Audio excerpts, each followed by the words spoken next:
Papouasie, Nouvelle-Guinée.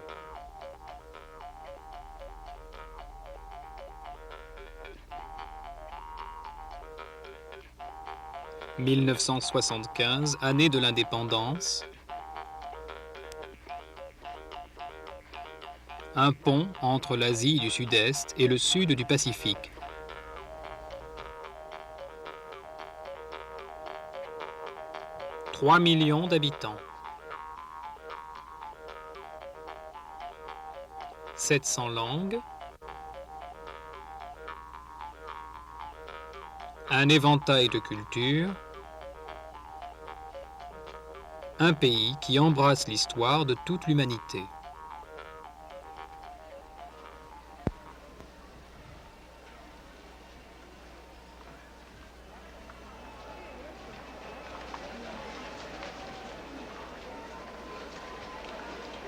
Papouasie, Nouvelle-Guinée.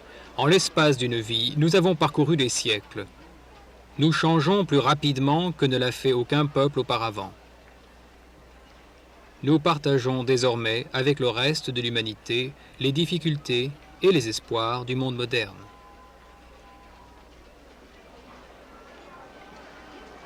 Nous éprouvons les tensions qu'entraîne une démographie galopante, le chômage et une migration urbaine massive. La population de nos villes double tous les 7 ans. Mais face à ces problèmes, la Papouasie-Nouvelle-Guinée jouit d'avantages uniques. Nous sommes parmi les derniers peuples à devenir indépendants, les derniers à bâtir des villes. Nous pouvons être parmi les premiers à surmonter, dans les pays en voie de développement, le problème d'une croissance urbaine laissée à elle-même. Voici comment nous répondons à ce défi. Voici l'histoire du programme d'amélioration des communautés dans notre capitale. Port Moresby, capitale de la Papouasie-Nouvelle-Guinée, est une ville de 100 000 habitants qui s'étend sur plus de 70 km².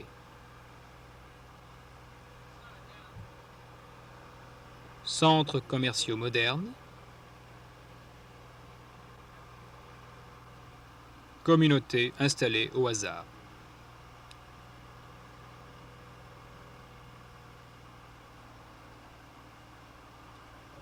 Banlieue spacieuse.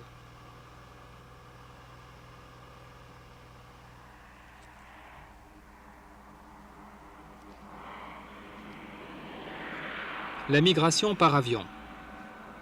Pas de chemin de fer, ni de route reliant la capitale aux autres régions du pays.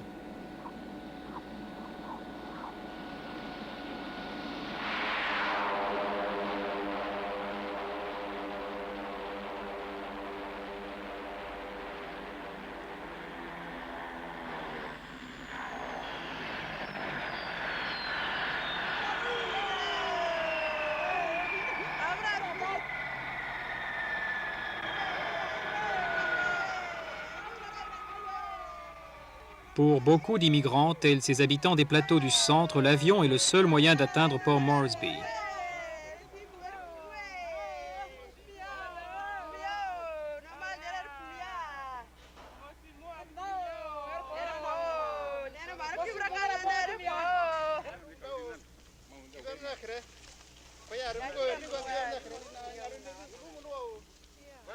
Pour la plupart des habitants, la vie se déroule autour de la famille, du village et du clan.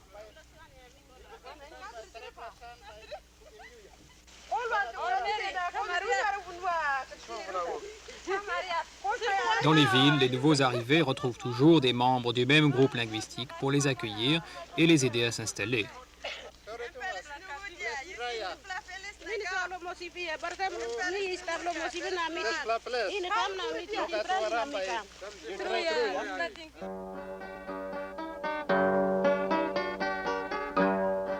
La migration par mer. À Port Moresby, la plupart des migrants viennent de villages de la côte sud du pays. À la fin des années 60, le taux annuel de croissance de Port Moresby était de 13%.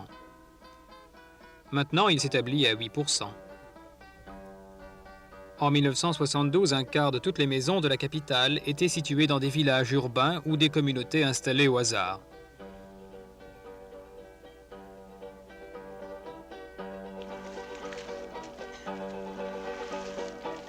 Quels sont les avantages spéciaux dont bénéficie la Papouasie-Nouvelle-Guinée pour affronter le phénomène de la croissance urbaine rapide? Port Moresby n'est pas une ville surpeuplée. Ces communautés se développent vite mais demeurent encore modestes. En général, moins de 300 familles, soit une densité dépassant rarement plus de 25 habitations à l'hectare. Ces communautés font partie d'un ensemble urbain plus vaste. Elles ne sont pas isolées à l'extérieur de la ville. La plus grande partie de la terre est propriété de l'État. La spéculation foncière n'est pas permise.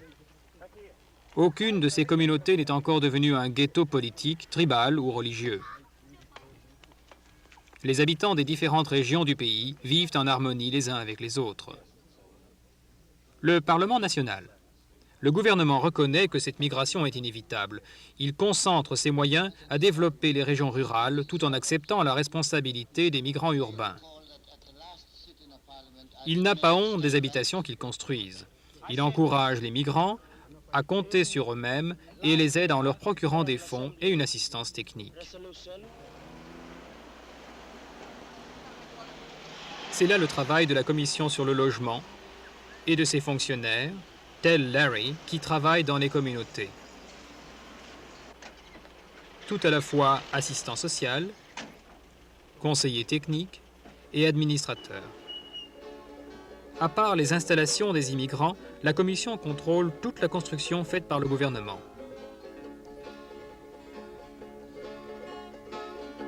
La Commission fait construire des maisons à louer ou à vendre, gère un plan de financement immobilier, se fait promoteur sur ses propres terrains et dirige des programmes de relogement et d'installation de services.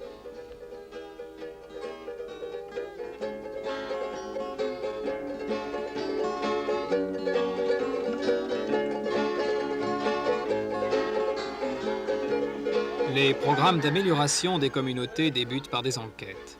Combien de personnes, combien de familles, combien d'enfants et combien d'habitations sont occupées par plus d'une famille?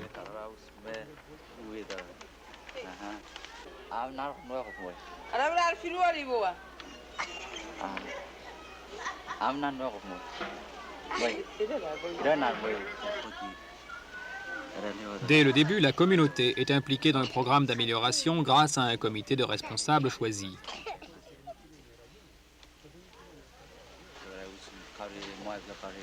Le but est d'améliorer les communautés existantes avant qu'elles ne deviennent si congestionnées que la seule solution soit de les détruire ou de les rebâtir ailleurs.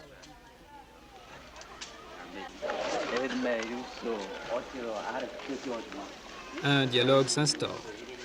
Consultation et explication. Où passeront les chemins? Où passeront les conduites d'eau?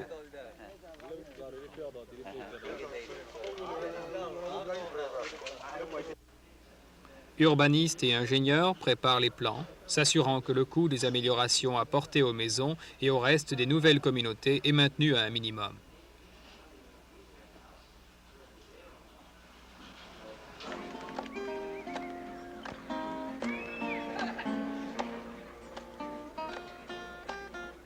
Des cartes sont dressées, avec des routes qu'emprunteront les services publics.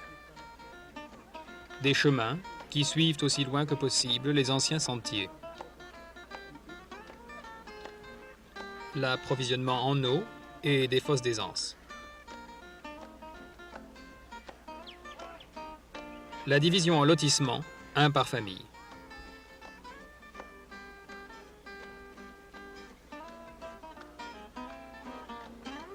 Quand quelques-unes des habitations auront été transportées sur des lotissements vacants, celles qui restent auront chacune de 400 à 500 mètres carrés de terrain.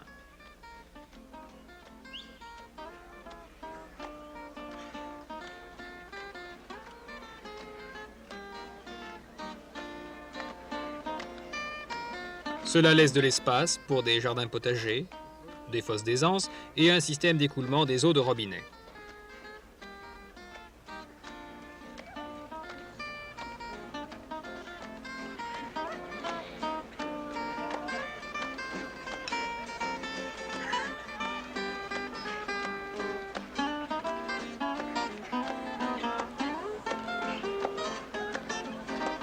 Larry conduit une famille jusqu'à son nouveau lotissement et lui montre les jalons qui délimitent la propriété.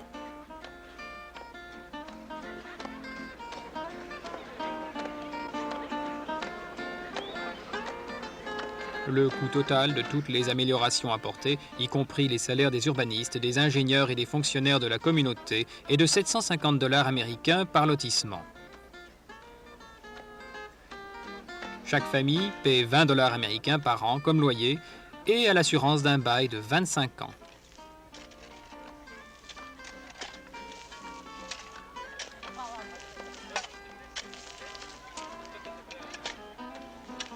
Ce terrain doit être nivelé. Bien des communautés sont situées sur des terrains en pente que le gouvernement avait précédemment estimés impropres à tout développement.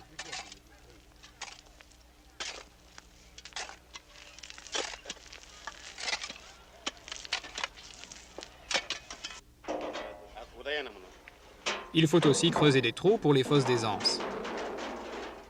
La commission sur le logement fournit les citernes, place un couvercle de ciment avec un système d'étanchéité incorporé et engage des hommes de la communauté pour l'installation. La commission aide aussi à la construction immobilière. Chaque famille a droit à un prêt en matériaux de construction équivalent à 315 $ américains. Depuis l'instauration du programme d'amélioration à Port Moresby, à la fin de 1973, des travaux ont été faits dans 10 communautés, affectant 1000 familles.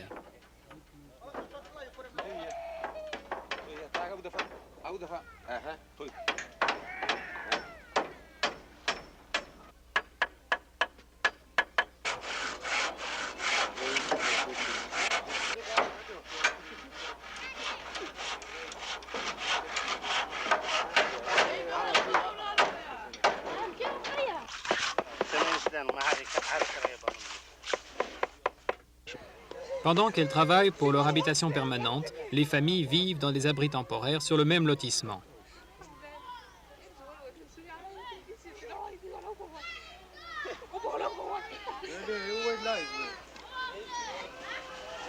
Les programmes communautaires représentent un autre secteur des programmes d'amélioration.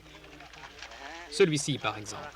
Une tranchée servant à assécher un marais infesté de malaria et traversant une communauté. Les hommes de la communauté qui autrement seraient en chômage fournissent la main-d'œuvre pour les travaux. Dans la communauté, des comités sont chargés d'organiser les travailleurs et de verser les salaires. Les outils manuels sont fournis par la commission. Cette dernière insiste pour que ces programmes soient accomplis par des hommes plutôt que par des machines.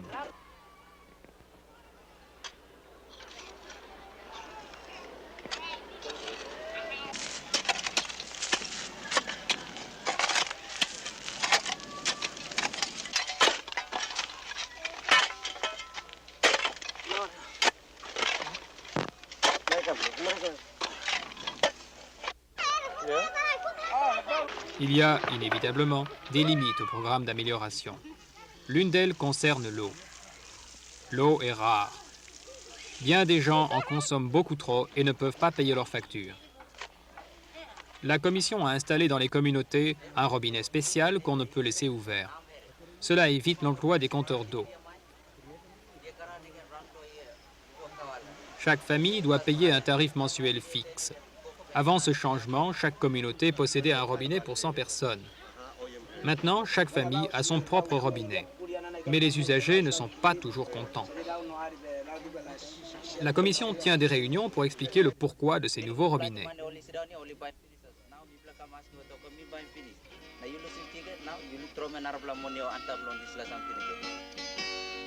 Une autre contrainte. Dans quelques communautés comme celle que nous voyons ici, l'attente a dépassé les possibilités de la commission. Les habitants ont commencé avec des abris de fortune. Maintenant, ils se sont construits de belles demeures et ils demandent à la commission de leur fournir un système d'égouts et des chemins privés. La commission ne peut pas se le permettre. Un autre problème. Faut-il améliorer à grands frais des communautés comme celle-ci ou reloger les habitants ailleurs? Ces derniers veulent des habitations plus grandes avec davantage d'espace autour. Ils ont refusé de s'établir dans un autre secteur de Port Moresby. La seule façon de leur offrir davantage d'espace est de construire des chemins au-dessus de la mer. Récupérer du terrain, cela coûterait trop cher. Les fosses d'aisance ne conviennent plus. Un système d'égout doit être installé absolument. Voici une carte de la communauté telle qu'elle apparaît maintenant. Le peu d'espace libre restant doit être sauvegardé pour en faire un parc et une voie d'accès. Les chemins seront construits au-dessus de l'eau, transportant les canalisations d'eau et d'égouts. Les habitants construiront eux-mêmes leur habitation. Certaines seront resituées au-dessus de l'eau. Peut-on justifier ces dépenses? Devrait-on reloger les gens? Des questions se posent quand on examine l'avenir. Le nombre d'immigrants vers les centres urbains est certain d'augmenter. Dans les années qui viennent, il y aura moins d'argent disponible pour le développement. La Commission sur le logement ne peut transformer toutes les communautés en suivant les normes du passé. Elle ne pourra former assez de techniciens ou de fonctionnaires communautaires comme Larry. À moins de modifier ses plans quant à ce qu'elle peut offrir aux communautés et de mieux répartir ses ressources, la Commission ne pourra pas répondre à une demande croissante. Autre question. De quoi les futurs migrants vivront-ils? Alors que leur nombre augmente, davantage parmi eux seront incapables de trouver du travail. Jusqu'à ce jour, la tâche a été d'assurer une croissance planifiée des communautés urbaines. Le défi de l'avenir est d'assurer du travail aux nouveaux arrivants en ville. Ils doivent vivre en ne comptant que sur eux-mêmes. La Commission sur le logement prépare actuellement les plans de nouvelles communautés situées aux limites de la ville. La terre y sera suffisante pour que chaque famille vive des produits de son terrain. Patates douces, arachides et autres racines alimentaires. Cela n'exige aucun apprentissage. Ces gens viennent d'un milieu villageois, d'un monde qui repose sur une agriculture de subsistance. Ils peuvent vendre leur surplus au marché. De cette façon, les villes sont capables de subvenir à leurs propres besoins en nourriture. Tel est le défi que nous présente l'avenir. Tirer profit des connaissances de l'ancienne culture pour survivre dans la nouvelle. Édifier des communautés urbaines où les gens ont à la fois un abri et la possibilité de vivre de leur propre travail.